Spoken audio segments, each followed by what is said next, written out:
Hi everyone, welcome to Uncanny Mystery. I know many of you use these videos to fall asleep, so before you drift off, let me know in the comments. Where are you from and what time is it as you're watching?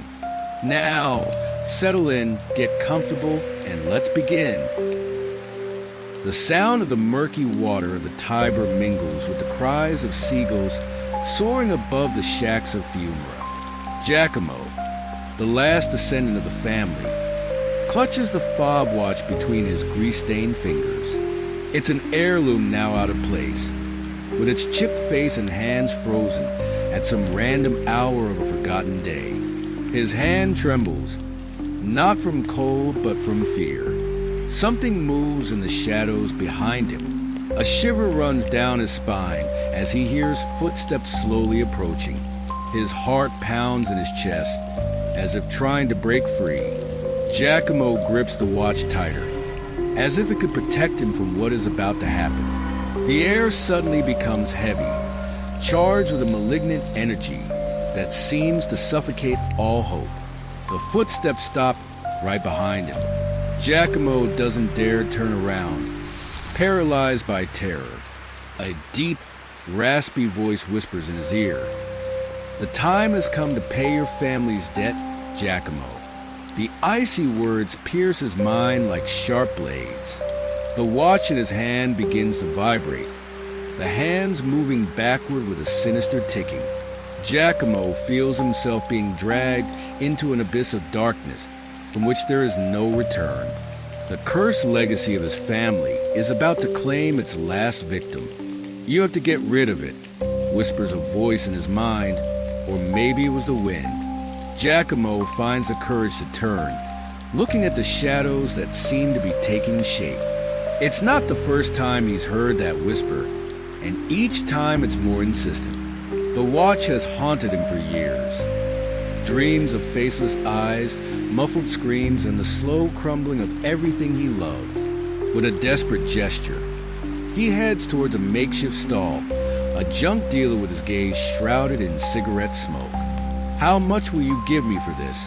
he asks, trying to mask his haste. The man observes him, intrigued, before nodding and holding out a crumpled bill. As Giacomo walks away, he realizes that the weight on his chest is lifted, but it's not just relief.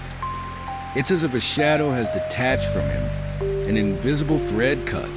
Behind him, the junk dealer raises the watch to the sunlight, the face reflecting an unnatural, almost hungry gleam. World War II had brought ruin and despair to Giacomo's family. His grandfather, Carlo, kept the watch as an amulet against death, but the watch did not protect, it claimed. The night the air raid shelter collapsed, only Carlo survived. The watch was in his pocket, but the price of his life was high. His wife and children remained buried in the rubble. After that day, Carlo became a shadowy man, haunted by visions of hands trying to grab him from the shadows. He said the watch spoke to him, forcing him to do things he didn't want to do. One night, in desperation, he tried to throw it into the Tiber, but the next day he found it miraculously on his bedside table, intact. Carlo stared at the watch on the nightstand, terror gripping his throat. How could it have come back? He had thrown it in the river. He was sure of it. Yet there it was, the face glowing with a sinister light in the dimness of the room. The hands moved backward, as if trying to take him back to that terrible night. Carlo closed his eyes, but the images assailed him anyway. The roar of the bombs, the desperate screams of his wife and children, the collapse of the shelter, and him, miraculously unharmed, with the watch clutched in his fist. "Why me?" he whispered, his voice broken with pain and guilt. "Why did I survive?" The watch seemed to answer him with a louder, almost mocking tick. Carlo felt a presence behind him, a shadow lengthening on the wall. He turned abruptly, but the room was empty. "You are the one who chose me," said a voice in his head. Or maybe it's fate that chose you. It doesn't matter. Now you are mine. Carlo grabbed the watch, his hands shaking. He wanted to destroy it, shatter that cursed object that had taken everything from him. But he couldn't. Every time he tried, an invisible force blocked his arm. "You can't get rid of me," the voice continued. "I am part of you now, and you are part of me." In the following days, Carlo began to notice strange changes around him. People avoided him, as if they sensed something dark in him. Children cried as he passed. Even dogs barked furiously when he approached. The watch continued to whisper to him, showing him visions of a dark power he could attain. Carlo resisted, but he felt his will weaken day by day. One evening, while walking along the Tiber, he saw a young woman about to throw herself into the river. Without thinking, he ran towards her to stop her, but when he reached her, he pushed her down. The family, then flourishing, owned a small antique shop. It was Carlo's ancestor, Marcello, who discovered the watch in a crate from a bankruptcy auction. The jewels seemed to bring good luck. Business prospered and Marcello became one of the richest men in Rome. But with wealth also came tragedy. His wife died under mysterious circumstances, and his eldest son went mad, claiming that the watch saw everything. Marcello ignored the signs, obsessed with his growing fortune. But his end was as sudden as his success. One night, the shop went up in flames. Among the ashes, only the watch was recovered, intact and still ticking. "How is it possible?" Marcello murmured, staring incredulously at the shiny face. It was then that he noticed that the hands were moving backward, ticking with an unnatural rhythm. And as he stared at them, he seemed to see reflected on the glass the images of all his past successes, but distorted, as if they were hiding a dark truth. He shuddered, remembering his son's words before he was taken away screaming. "The watch sees everything, Father. It sees the past, the present, and the future, and it will condemn us all."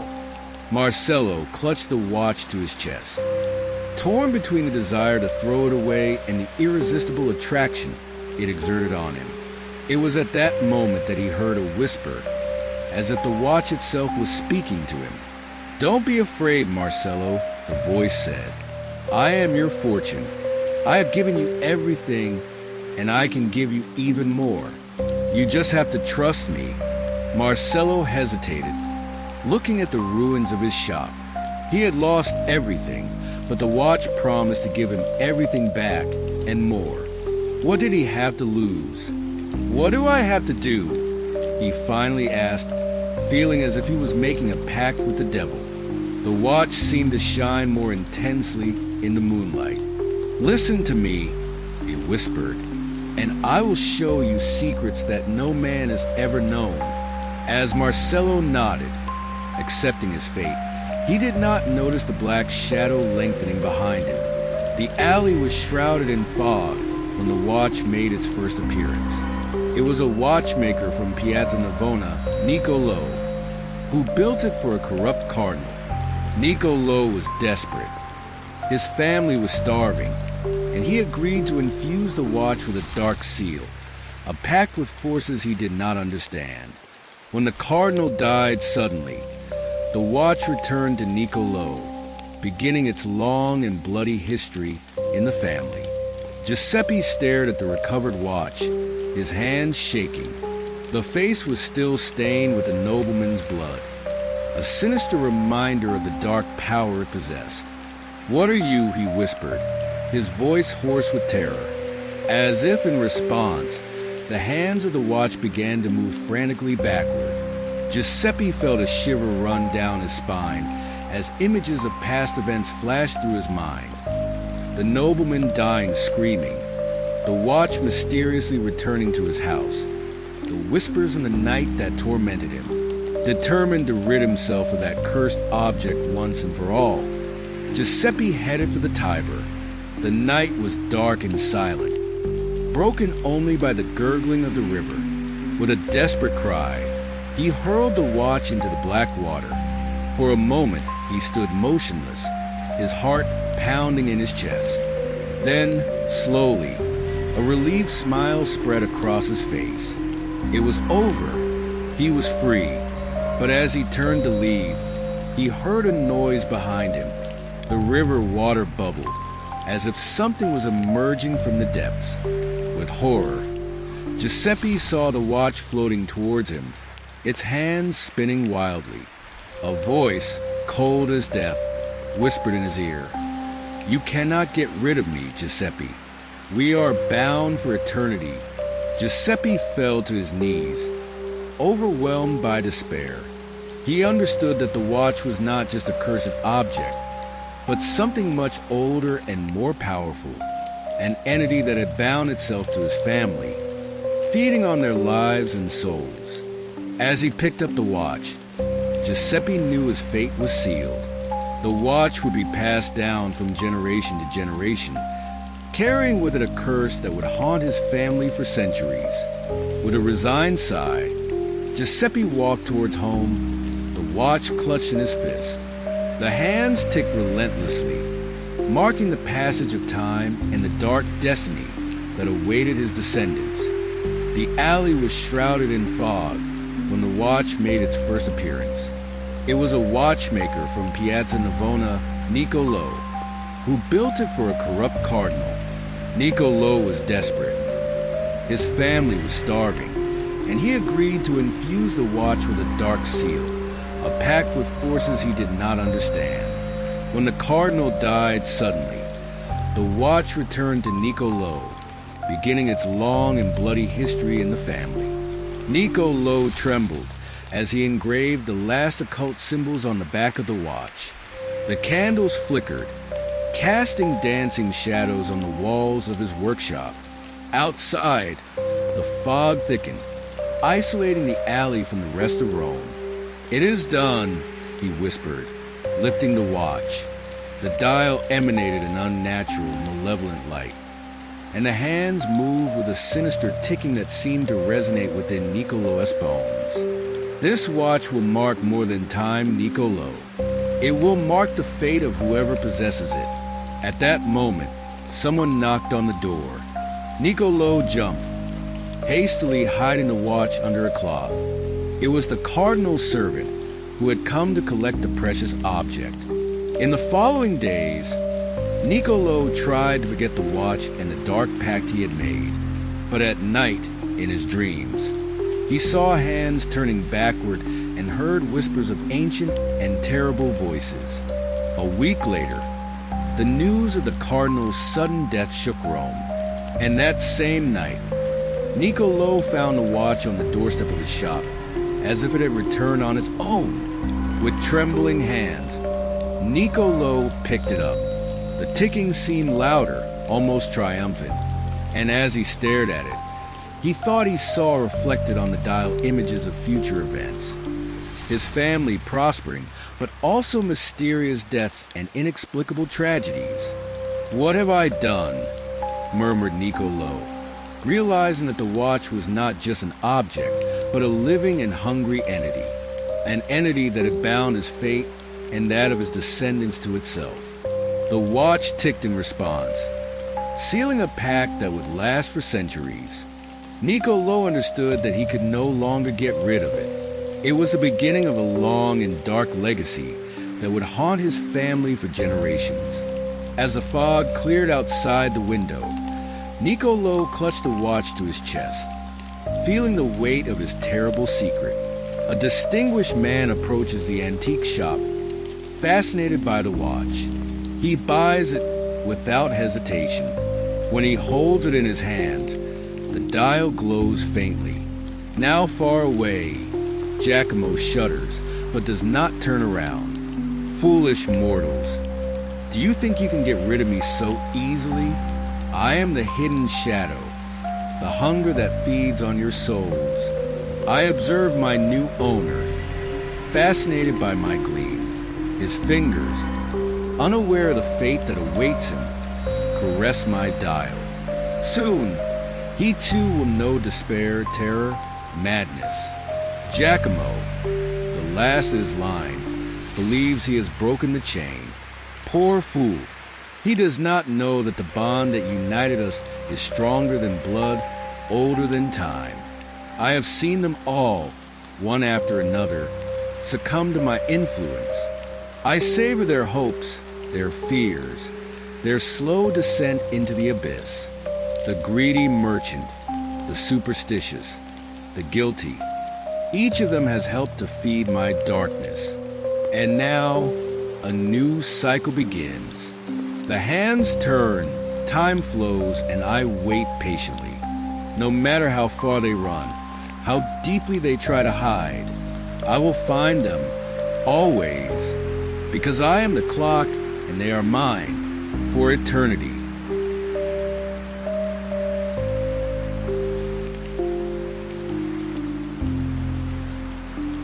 Doran had never traveled beyond the village before, and as he stood at the edge of the narrow dirt track winding into the distant hills, he was filled with anticipation of the journey ahead. The two sheep, destined for market in the neighboring village, tugged gently at their ropes, and Doran felt a swell of pride at the responsibility his father had bestowed on him with this important task. But his mother's parting words had instilled a lingering sense of trepidation in the young man. Stay on the path, she'd warned him that morning, her voice firm as she adjusted the satchel slung across his chest. No matter what you see, no matter what you hear, don't stray from the path. And above all, don't set foot in the forest. She'd said it with such intensity, fearful almost. But when Doran asked her why, she'd simply looked at him blankly and said nothing more. The rays of the late September sun warmed Doran's back as he and the sheep headed west.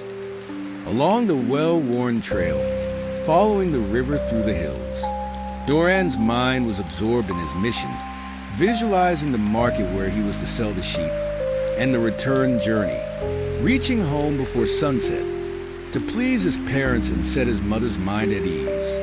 At least the walk home will be easier without them, he thought as the willful sheep pulled at their ropes, tempted by the tufts of grass dotted along the sides of the path. Doran had been walking for over 2 hours. The sun was climbing a low arc in the southern sky, and he rested on a bank of heather to drink from his flask and eat some bread and cheese from the satchel. He tied the two sheep to a small ash tree and lay back on the springy purple heather, watching the strange shapes in the clouds where dragons and other great creatures battled against the blue. Doran closed his eyes for a moment, the sun warm on his face, but his reverie was cut short as the sound of urgent bleating forced him up with a jolt. He looked around. There was one of the sheep tied to the ash, but the other was nowhere to be seen. Panic grabbed him. He took a hold of the remaining sheep's rope and began to call for the other animal, searching left and right, down into the river, but there was no sign of the missing creature. The trees beyond the bank of heather rustled in a slight breeze that was edging its way into the valley, and with no alternative, Doran clambered the banking to the forest's edge, where instantly he spotted a tuft of wool caught on the gnarled trunk of a great oak tree. He stepped towards it. The narrow path between the densely packed trees was barely visible beneath a blanket of fallen leaves and foliage. And as Doran led the remaining sheep, hoping to quickly locate the missing one, he sensed a heaviness in the air, thick with spores. It seemed to press down on him, as though the forest was alive and watching. Strange fungi that Doran had never seen before clung to the roots of the trees, while sinuous branches twisted together above his head, blocking out the sunlight. Something hidden stirred with his every step, murmurs and whispers, beckoning him further into the forest, and Doran continued his search into the depths of the rustling trees. "Come on," Doran whispered, tugging the rope as the remaining sheep hesitated, digging its hooves into the soft forest floor. Despairingly, he looked around in every direction. "I've failed already," he thought. "Not even made it to the market, What will I tell mother and father? Then his eyes fell on a holly bush on the path ahead and another tuft of wool. He yanked at the rope, and the sheep begrudgingly followed onward. And soon they were so far into the heart of the forest that when he glanced back, Doran could no longer discern the edge of the looming trees and where the winding trail had begun.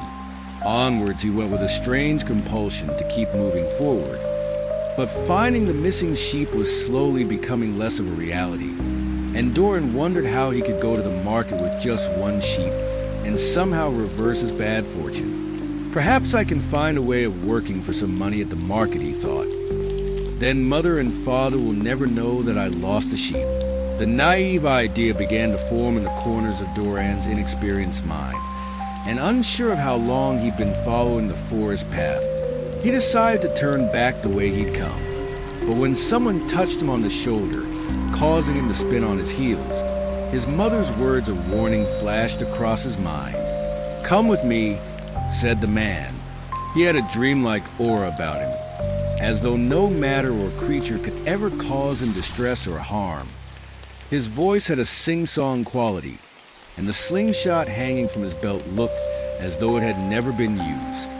"You'll be safe, don't worry," he said, his brown eyes casting a swathe of warmth over Doran, immediately dispelling the shock of his presence moments before.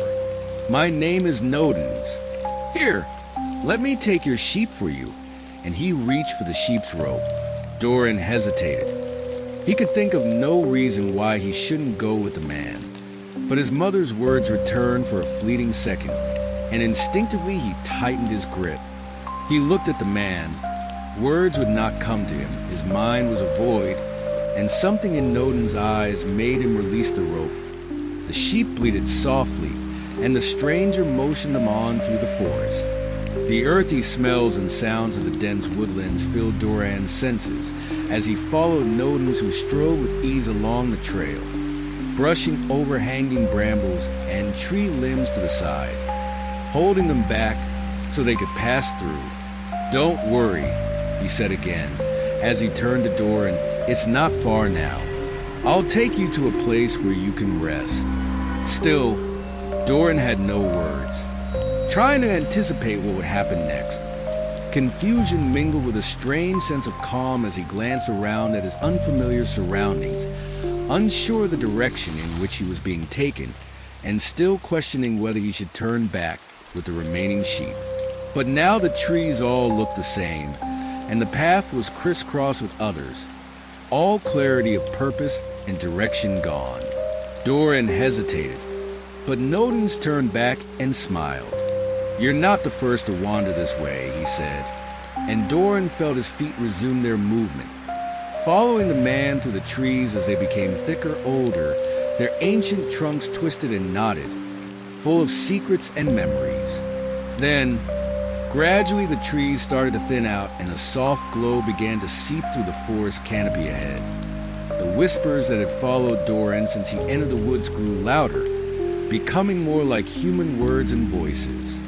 "Nodens, we wondered where you were." A woman with dark flowing hair, carrying a basket of blackberries, rushed along the path towards them. She faltered when she saw Doran. "Rowena, don't fret," said Nodens, noticing her startled expression. "I found this lost soul in the forest in search of one of his sheep. I believe it may be here already." "Of course," said Rowena, her face relaxing. Then she looked at Doran with an expression that seemed familiar, but he couldn't place. "What's your name?" Doran was about to answer when something moved into his mouth and held his tongue fast so it wouldn't move. His mind searched in the dark cells and matter. He grasped to find it, but the word ran from him, escaping into the nooks and small spaces. He stood dumbfounded. Then it snapped back for a fleeting moment, and he snatched it before it escaped him again. "Doran," he said, and then again, "Doran, my name is Doran." They followed Rowena a little further into a wide clearing where the light from the sky cast a soft glow over strange flowers and other peculiar botanicals that swayed gently as though caught in an imaginary breeze. Among the plants and flowers were people, dozens of them, going about their business or sitting in small groups. A man who sat carving a piece of wood turned as Doran approached and smiled.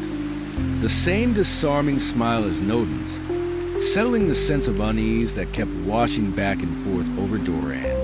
Doran and Nodin sat on a low bench outside a small wooden building. As they watched the people coming and going, it struck Doran that some of them looked a little familiar, yet they seemed strange, as though he had seen them in a dream he couldn't quite remember. "Who are all these people?" he asked. Nodins turned to him with a wistful smile, as though contemplating faraway thoughts. "They're all like you, Doran," he said as Rowena came out of the building and handed them both a carved wooden cup of ale. "They wandered into this place and now they belong here, as do you." Doran felt something in the very depth of his stomach turn and rise in his chest. Something disturbing and unfathomable. "No, you've got it wrong," he said, panic rising. "I just came to find my..." He stopped. "What was it I was looking for?" "I was going somewhere." Doran tried to retrieve the morning's events from his memory, but instead of words and images, all he could find were empty pages, fluttering in the breeze, attached to nothing. "I don't understand," he said, but before Nodins could respond, a woman with a fearful look in her eyes approached them, her pace urgent. She reached out and grabbed Doran's arm. "Do you remember me?" she asked, her voice trembling. "No, I don't think so." Doran looked at the woman as her face crumpled with disappointment, but she didn't let go. "I thought you might," she said, her eyes wide. "I was from somewhere once." Before, she trailed off, then released her grasp, turned, and hastened away again. "Don't worry about Flora," said Nodins as he rose from his seat. "She hasn't quite completed her adaptation. It will become easier for her soon, once the forest has taken all that it needs, and then she will remember nothing of her old life." He smiled as his hand ran over the bark of a small sapling. "I'll leave you to rest a while, and don't worry about your sheep. They're grazing quite happily in the pinfold." Then Nodins left, following where Flora's feet had fled. A wave of scattered memory flooded over Doran for a few fleeting seconds, enough for him to again recall his mother's words, and his heart pounded as he looked around at the people in the clearing. The forest has taken their memories. He whispered to himself, unaware that Rowena was still close enough to hear. Her voice took him by surprise as she spoke. "The forest takes more than your memories. It takes your name, your past, your place in the world." She sat down next to Doran. "Those who enter this place do not only give their own memories to the forest, but they are also erased from the memories of those who knew them on the outside." "But," Doran stammered, his own memories escaping his reach again, "why do you stay? Why don't you just leave? Why would we leave?" Rowena glanced up at the canopy above as though it might be listening. "The forest provides for us.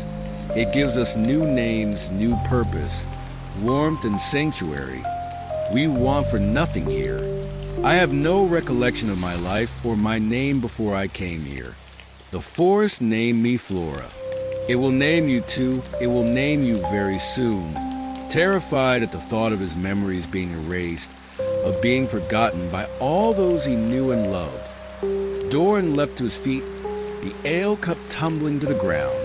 No longer fearful of the consequences of losing the sheep, there was now more at stake, his very existence, his place.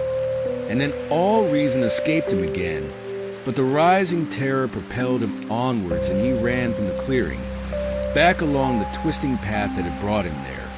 Rowena watched as he disappeared into the trees, and the corners of her mouth twitched. Doran stopped, bending at his knees, gasping for breath, pain in his side. He felt he'd been running forever, but he didn't know why. He sat at the foot of a tall beech tree, the ground below soft with layers of husks. To his left lay one path, to his right another, and he no longer knew if the route ahead was the way he'd come or the direction he was going. Around him, the forest whispered inside. Faint melodies twisted through the branches, and the plants and flowers around him pulsed with a mysterious energy. Doran knew he had to be somewhere, but he no longer knew where. He knew he had to run, but he didn't know why. He held his head in his hands as the madness of it all took hold of him with overwhelming force. The parts of his mind that had once fit together making perfect sense were falling away, becoming more and more impossible to put back together, missing, upside down, broken. Doran sobbed as fleeting images of his mother, their home in the village, and his father's pride flickered and vanished. With a sorrowful moan, Doran wiped the tears from his face. His trembling hands pulled a knife from his satchel, and using the last part of whatever remained, he carved the final scraps of his memory into the tree's knotted bark.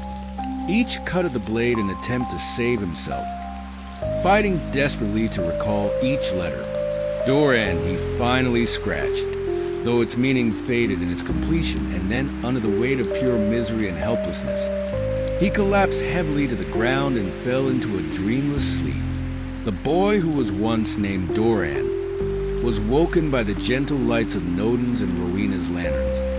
As they looked down on him at the foot of the beech tree, they roused the boy gently and led him through the trees. And as the boy walked with them, the last pieces of identity evaporated into the dense thickness of the forest, and everything that had once been Doran became an unremembered memory, sinking into the roots of the plants and trees. The trio arrived at a small dwelling where Rowena washed and fed the boy who had once been Doran and settled him into a soft bed by a warm fire.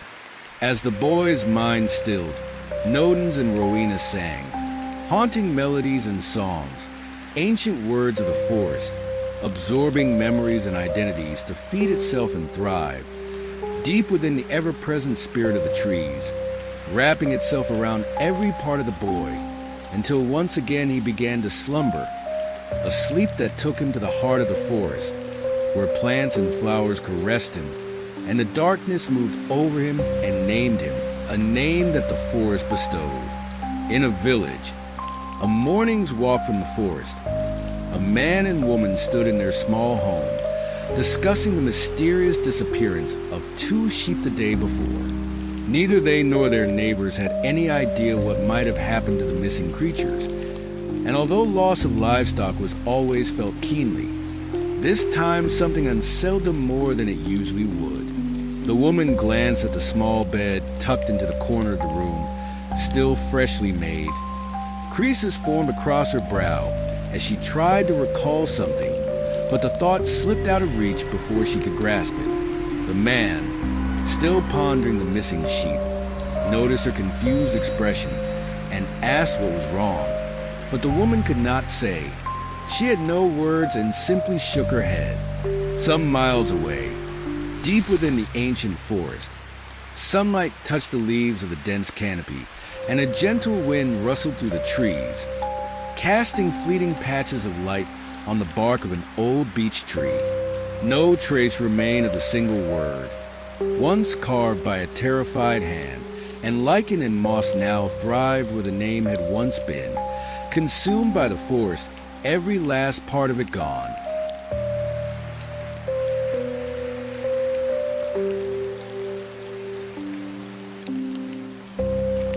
A letter for Judy. Dear Judy, I'm writing to reintroduce myself. Maybe you got the wrong impression of me. I want to tell you everything I never got the chance to let you know, because our lines never really crossed the way they were meant to. I hoped you'd always be a part of me, but you weren't, and that disappoints me more than you can know. I'm sorry. I was born on a farm in rural Missouri. There aren't a lot of people over there. My closest neighbor lived 2 miles away. I was homeschooled too, so I never interacted with many kids my age. I wouldn't have had time to hang out with them anyway. I always had work to do.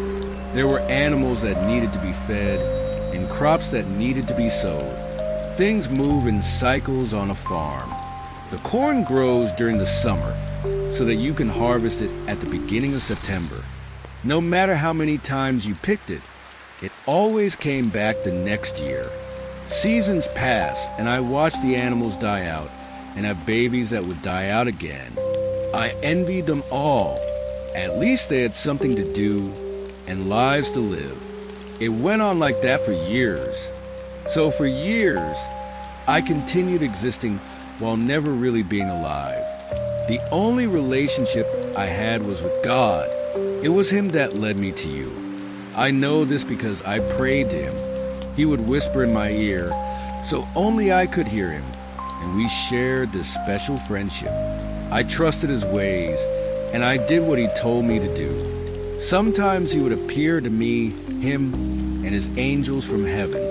He would take the form of an animal and visit me while I was working. It happened when I was in the garden. His company let me know that He cared about me.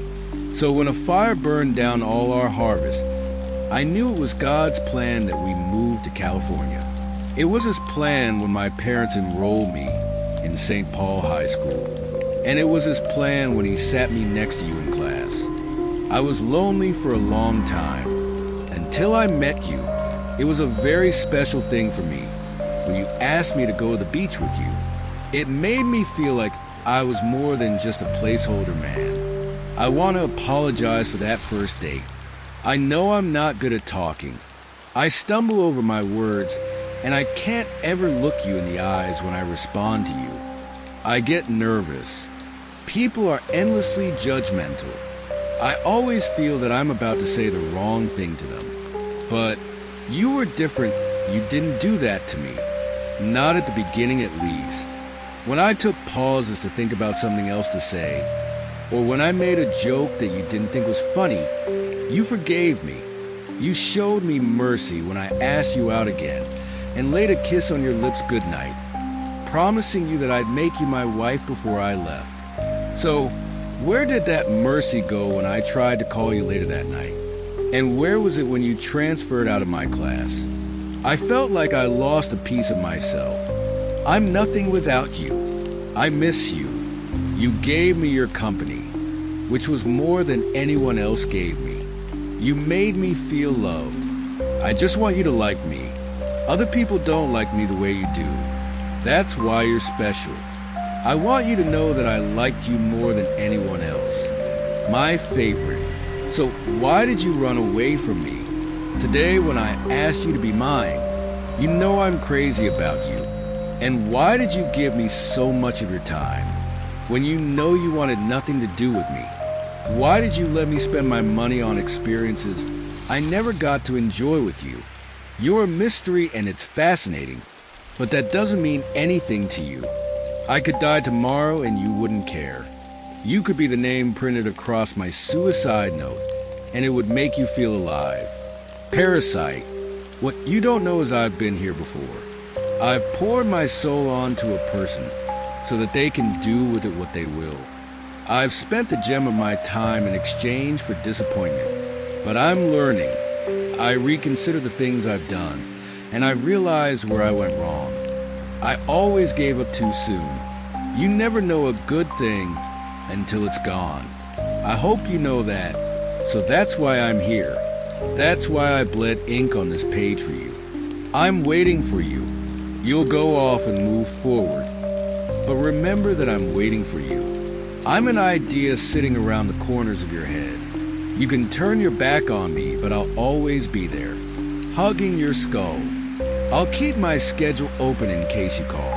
And when I grow old and weak, my hope will remain strong. If you knock on your door, maybe I'll be on the other side. I believe in us. Do you? You're everything that I am. You think we're different, but we're really the same. I remember how you used to look at me. Where did that light go? I see flashes of it when I'm near you, when I try to talk to you while your friends are around, and you turn to snicker at them every time you respond to me. I know how I make you feel. If all my life is what I have to wait, I'll do it. It's just one of many. I'll save myself for you. so that when we die and our cold bodies return to the soil, our minds will live again, and again after that. We're immortal, so much so that even if you return this letter to the sender, I know I'll see you again in the Garden of Eden with love, your other half.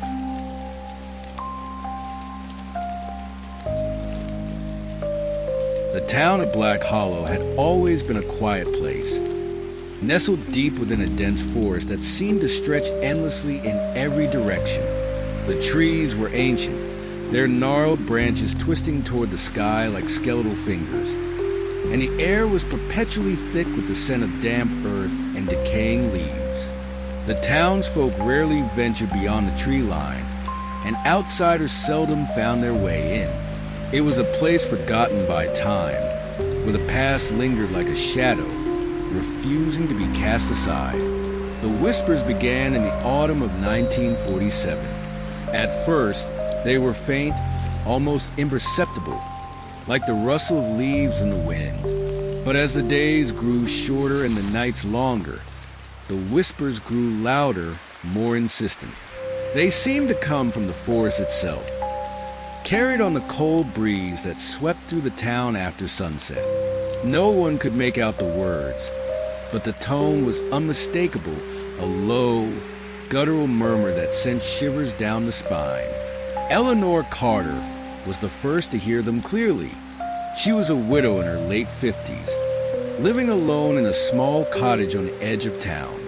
Her husband, Thomas, had passed away 5 years earlier, leaving her with nothing but memories in a house that creaked with every gust of wind. Eleanor had always been a practical woman, not given to flights of fancy or superstition.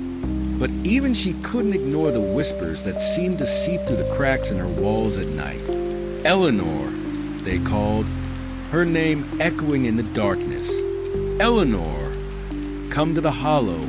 At first, she tried to convince herself it was her imagination, a trick of the wind or the result of too much solitude. But the whispers persisted, growing louder each night until they were impossible to ignore. Finally, on a cold October evening, Eleanor bundled herself in a heavy coat, grabbed a lantern, and stepped out into the night. The forest was eerily still. The only sound the crunch of leaves beneath her boots as she made her way toward the hollow, a deep, bowl-shaped depression in the earth about a mile from her home. The townsfolk had always avoided the hollow, believing it to be cursed. Stories of strange lights and disembodied voices had been passed down for generations, but Eleanor had never put much stock in such tales. Now, as she approached the edge of the hollow, she felt a chill that had nothing to do with the cold. The whispers grew louder as she descended into the hollow, the lantern casting flickering shadows on the trees. The air was thick with the scent of damp earth and something else, something metallic like blood. Eleanor's heart pounded in her chest as she reached the bottom of the hollow, her lantern illuminating a scene that made her blood run cold. In the center of the hollow was a circle of stones, each one carved with strange, twisting symbols that seemed to writhe in the flickering light. In the middle of the circle stood a figure, cloaked in shadows, its face obscured by a hood. The whispers were coming from it, a low, guttural chant that made Eleanor's skin crawl. "Eleanor," the figure said, its voice a rasping whisper. "You have come." Eleanor tried to speak, but her voice caught in her throat. The figure stepped forward, its movements unnaturally smooth, and raised a hand. The lantern slipped from Eleanor's grasp, plunging the hollow into darkness. She felt a cold hand close around her wrist, and then everything went black. When Eleanor awoke, she was back in her cottage, lying in her bed. The sun was shining through the windows, and the whispers were gone. For a moment, she thought it had all been a dream, a terrible, vivid dream. But then she noticed a mark on her wrist, a faint, twisting symbol that matched the ones carved into the stones in the hollow. The whispers returned the next night, and the night after that. Each time, they grew louder and more insistent. Eleanor tried to resist, but the pull was too strong. Night after night, she found herself drawn to the hollow where the cloaked figure waited. Each time, she awoke in her bed with no memory of how she had gotten there, but with new symbols carved into her skin. The townsfolk began to notice the change in Eleanor. She grew pale and gaunt, her eyes hollow and haunted. She stopped attending church services and avoided her neighbors, retreating further into herself with each passing day. When they asked her what was wrong, she would only shake her head and mutter, "The hollow, the hollow." By the time winter arrived, Eleanor was a shadow of her former self. Her hair had turned white, and her skin was covered in the strange, twisting symbols. She rarely left her cottage, and when she did, it was only to wander the forest, muttering to herself in a language no one could understand. On the night of the winter solstice, the whispers reached a crescendo. The entire town could hear them, a cacophony of voices that seemed to come from every direction at once. The townsfolk barricaded themselves in their homes, praying for the nightmare to end. But Eleanor was not so lucky. She was found the next morning, lying in the center of the stone circle in the hollow. Her body was twisted and broken, her face frozen in a mask of terror. The symbols carved into her skin glowed faintly in the pale morning light, and the air was thick with the scent of blood. The townsfolk buried Eleanor in the churchyard, but the whispers did not stop. They grew louder, more insistent, until they were impossible to ignore. One by one, the townsfolk began to hear their names called in the night, and one by one, they were drawn to the hollow. By the time spring arrived, Black Hollow was a ghost town. The houses stood empty, their windows dark and lifeless. The forest reclaimed the land, the trees growing thick and wild around the hollow. But the whispers remained, carried on the wind, calling to anyone foolish enough to venture too close. To this day, the hollow remains untouched, a place of darkness and despair. The stones still stand in their circle, the symbols carved into them glowing faintly in the moonlight. And if you listen closely, you can still hear the whispers, low and guttural, calling out into the night. Come to the hollow. No one knows what lies at the bottom of the hollow, or what waits there in the darkness. But one thing is certain, those who answer the call never return.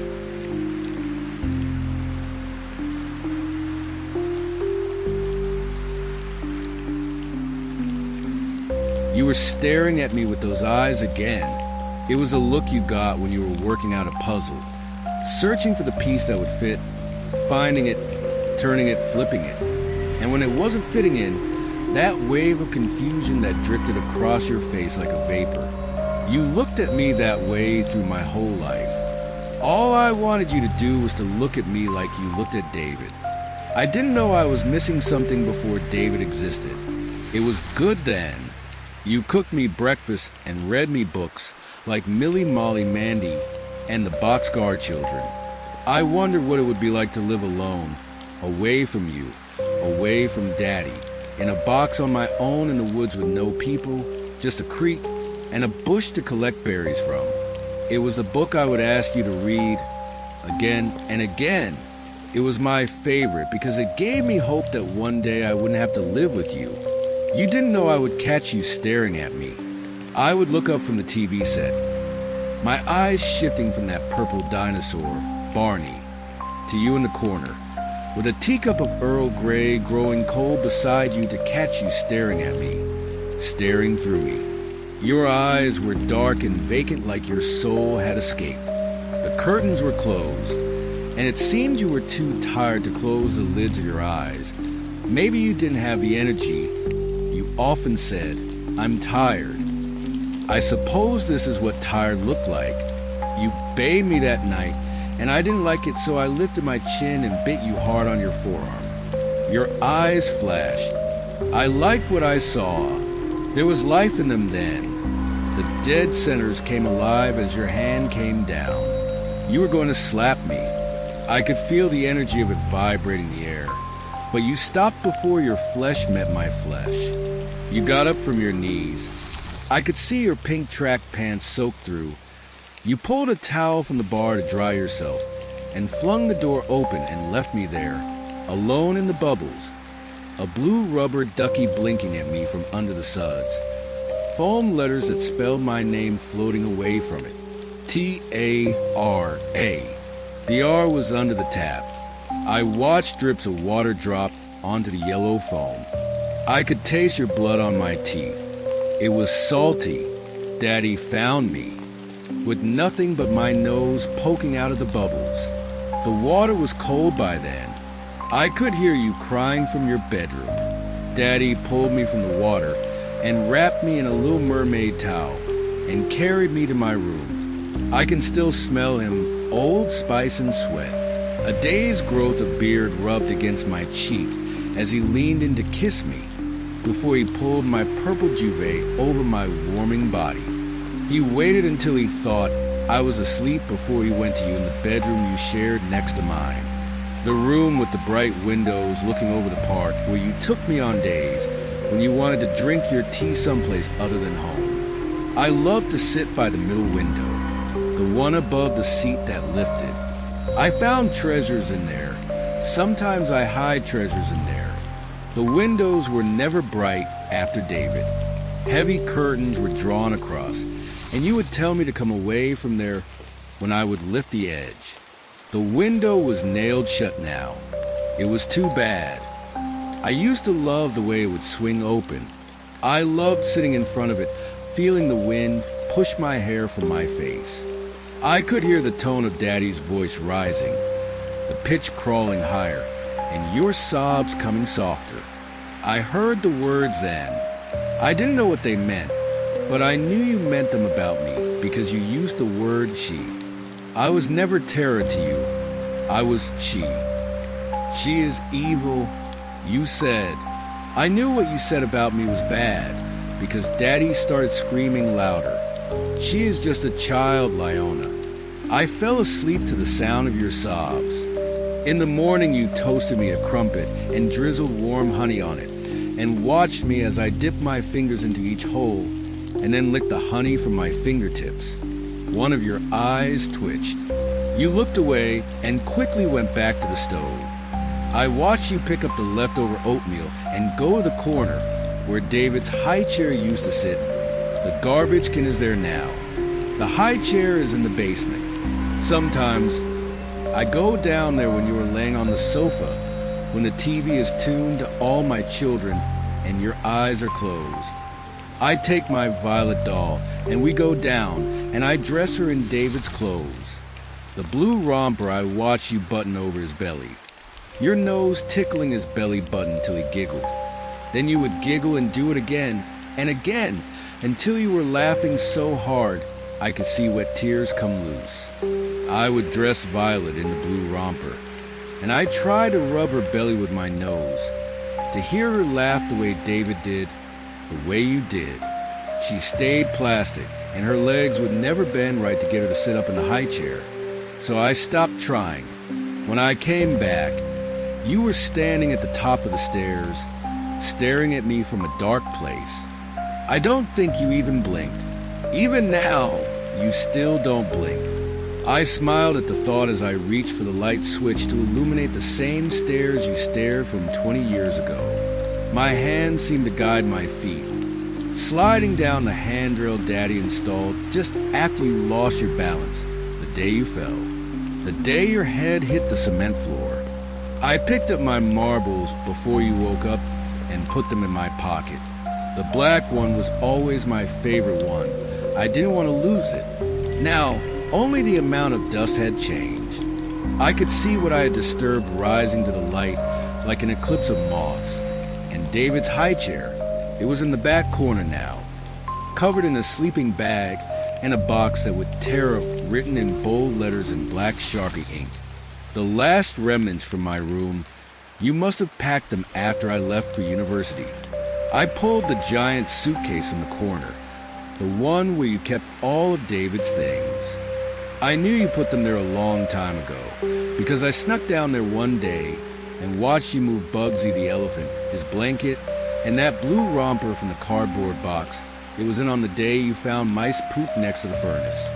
I watched you put your nose into the romper. I watched you cry, and I wondered why you had loved him more than me.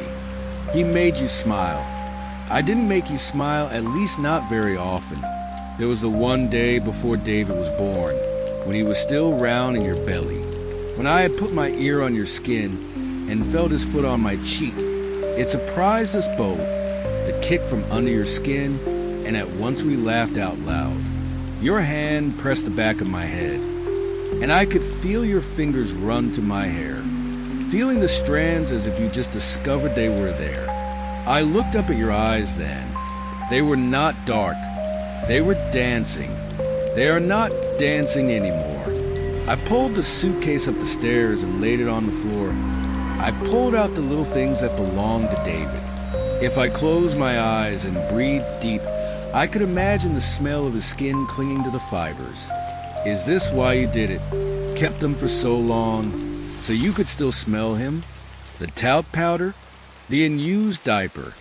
The faded ink of baby elephants on the sticky tabs? You would never smell him again. It was good after David was born. Your eyes stopped hovering over me darkly and lit up under his toothless grin. You would kiss the drool on his chin as you washed crusted milk from the folds of skin. Daddy would smile at you and pet me on the head, and before he would go to work, he would say his girls would take good care of his boy. You would smile up at him as I inspected David. He had just taken his first step the day before he died. I remember how you and Daddy clapped for him as he leaned from one foot to the other, forgetting to bend his knees if he knew to do that at all. He smiled, he drooled, and he clapped back. I was thinking of that when I packed the suitcase, the way he tipped heavily from one side of his body to the other without tipping over, the way you laughed and clapped, and how Daddy did too. It was like he did something amazing when it was just walking. I did that every day. Your eyes didn't dance for me that way. I wondered if it would have been different if David had never been born. If your eyes had just stayed dark on me and had never learned to light up. If he just never existed, then you had just made your bed. Dirty linens were picked up off the floor, and I was watching you from the window seat. David was playing with a tube of mascara you had pulled from your bathroom shelf to give him something to drool on. You were both freshly showered. You both glowed, skin scrubbed clean, your hair still up in a towel, his damp curls drying in the air. He was in a diaper, you were in your sweats, the pink ones. You left with the dirty linens, and David crawled to me at the window seat, and I jumped down and lifted his Raleigh body up. Together we would watch the bird with blue wings flutter leaves on the branch. He stood tall against the glass, and his hands banged it, and he laughed when his own sound startled the bird. I always loved it when that window swung open. You came through the bedroom door, just David leaned against the glass. I watched you both. You had horror on your face. David was giggling. Then I heard a sharp intake of breath as he felt the window leave his palms, as his body moved forward with nothing but air between him and the garden.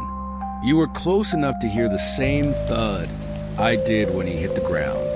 Lights the color of red and white flashed like Christmas. I stood beside you as your body sobbed over David's.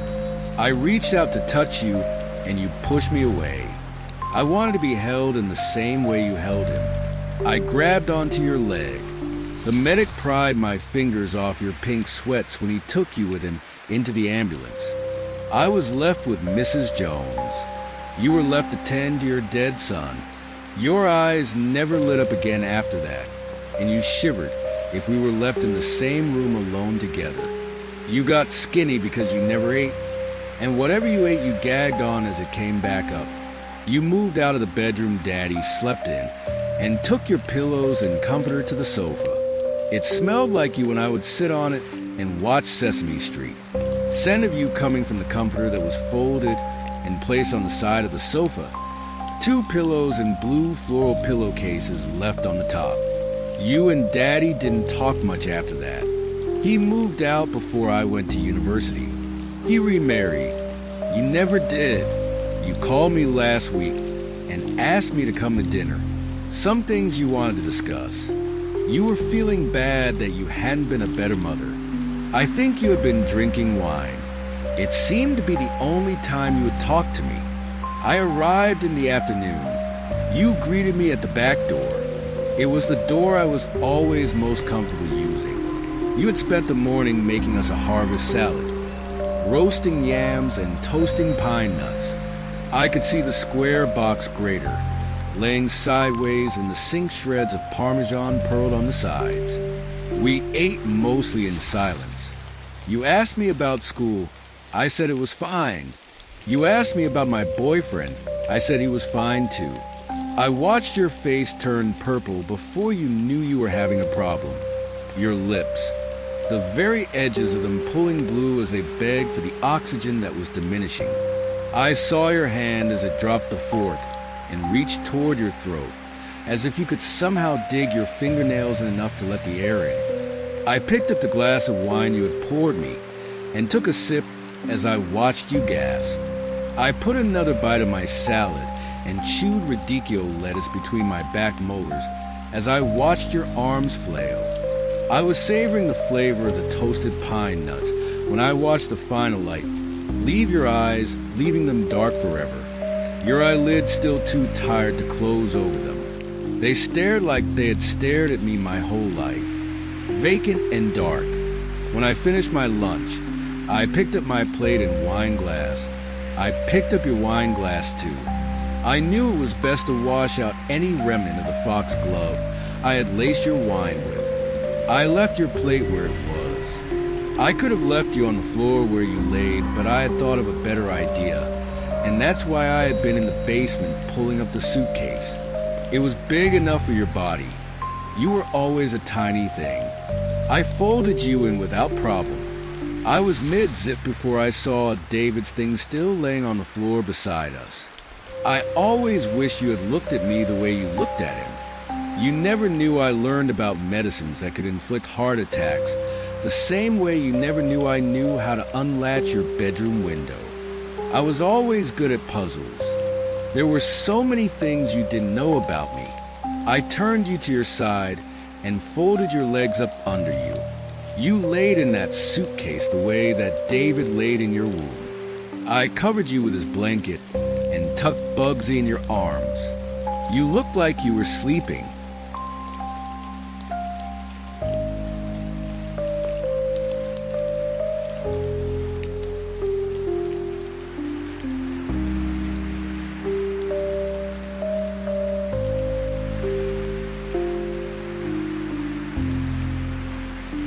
Blackthorn Manor stood at the edge of the village of Renwick, a sprawling estate of crumbling stone and ivy-choked walls.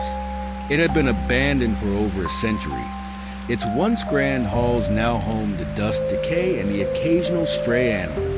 The villagers avoided the manor, whispering stories of a family who had lived there, a family cursed by greed, madness, and something far darker.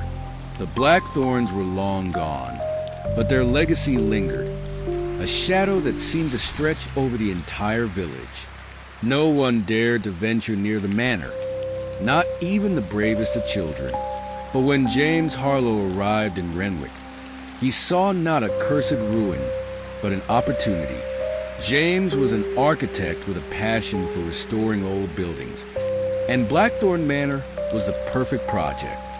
He had heard the stories, of course, but he dismissed them as superstition. To him, the manor was just a building, a beautiful, neglected building that deserved a second chance. James moved into the manor in early October, setting up a makeshift camp in the least damaged wing. The air was thick with the scent of mildew and rot, and the floors creaked ominously with every step. But James was undeterred. He spent his days surveying the structure, mapping out repairs, and dreaming of the manor's potential. At night, he slept in a small room on the ground floor, the flickering light of a lantern casting long shadows on the walls. It was on his third night that he first noticed the shadows. He had been lying in bed, staring at the ceiling, when he saw movement out of the corner of his eye. He turned his head, expecting to see a rat or a bird that had found its way inside, but there was nothing there, just a faint outline of a shadow on the wall, darker than the others. He sat up, frowning, and reached for the lantern. As the light filled the room, the shadows seemed to shrink, retreating into the corner. James shook his head, chiding himself for letting the stories get to him. He turned off the lantern and lay back down, but sleep didn't come easily. He couldn't shake the feeling that he was being watched. The shadows returned the next night and the night after that. They seemed to move when he wasn't looking, shifting and twisting in ways that defied logic. James tried to convince himself it was just a trick of the light, but deep down he knew better. There was something in the manor, something that didn't want him there. One evening, as he was exploring the manor's library, he found a journal hidden behind a loose brick in the fireplace. The pages were yellowed and brittle, the ink faded, but the words were still legible. It belonged to Eleanor Blackthorne, the last of the family to live in the manor. Her entries were filled with despair and fear, her handwriting growing increasingly erratic as the pages went on. "The shadows are alive," she wrote. "They move when I'm not looking, creeping closer every night. I hear them whispering, though I cannot make out the words. They want something from me, something I cannot give. I fear I will not survive this." James felt a chill as he read the words. He told himself it was just the ramblings of a disturbed woman, but the shadows seemed to grow darker as he closed the journal and tucked it under his arm. That night, the whispers began. They were faint at first, little more than a rustle in the darkness, but as the hours passed, they grew louder, more insistent. James lay in bed, his heart pounding, as the whispers filled the room. He couldn't understand the words, but the tone was unmistakable, a low, guttural murmur that made his skin crawl. "Leave," they seemed to say. "Leave while you still can." James tried to ignore them, burying his head under the blankets and squeezing his eyes shut, but the whispers only grew louder until they were a deafening roar in his ears. Finally, he couldn't take it anymore. He grabbed the lantern and stumbled out of the room, determined to find the source of the noise. The manor was a maze of dark corridors and twisting staircases, and James soon found himself hopelessly lost. The whispers followed him, echoing off the walls as he ran. He turned a corner and found himself in a long, narrow hallway lined with portraits of the Blackthorne family. Their eyes seemed to follow him as he passed, their expressions filled with malice. At the end of the hallway was a door, its surface covered in strange, twisting symbols. James hesitated, his hand hovering over the doorknob. The whispers were coming from behind the door, louder now, more urgent. He took a deep breath and turned the knob. The room beyond was small and windowless, the air thick with the scent of decay. In the center of the room was a chair, its surface stained with what looked like dried blood. Above the chair hung a mirror, its surface cracked and clouded. James stepped closer, his reflection distorted in the glass. And then he saw them. The shadows moved in the mirror, twisting and writhing like living things. They reached out, their forms stretching and contorting, until they seemed to spill out of the glass and into the room. James stumbled back, his lantern slipping from his grasp and shattering on the floor. The room was plunged into darkness, but he could still see the shadows, their forms glowing faintly in the blackness. They surrounded him, their whispers growing louder and more frantic. James tried to scream, but no sound came out. He felt cold hands on his skin, pulling him toward the chair. He struggled, but the shadows were too strong. They forced him into the chair, their grip like iron. The last thing he saw before the darkness took him was his reflection in the mirror. But it wasn't his face staring back at him. It was the face of a stranger, twisted with rage and hatred. When James awoke, he was back in his room, the morning sun streaming through the windows. For a moment, he thought it had all been a nightmare. But then he noticed the marks on his arms, dark, hand-shaped bruises that matched the grip of the shadows. He packed his things and left the manor that same day, abandoning his plans to restore it. The villagers watched in silence as he drove away, their faces filled with pity and fear. They knew what he had seen, what he had experienced. They had heard the stories. Blackthorn Manor still stands at the edge of Renwick, its halls silent and empty. But if you pass by on a quiet night, you might hear the whispers carried on the wind. And if you're foolish enough to venture inside, you might see the shadows moving in the corners of your vision. They are waiting, always waiting, for the next person to cross the threshold. And when they come, the shadows will take them, just as they took James Harlow, just as they took the Blackthorn.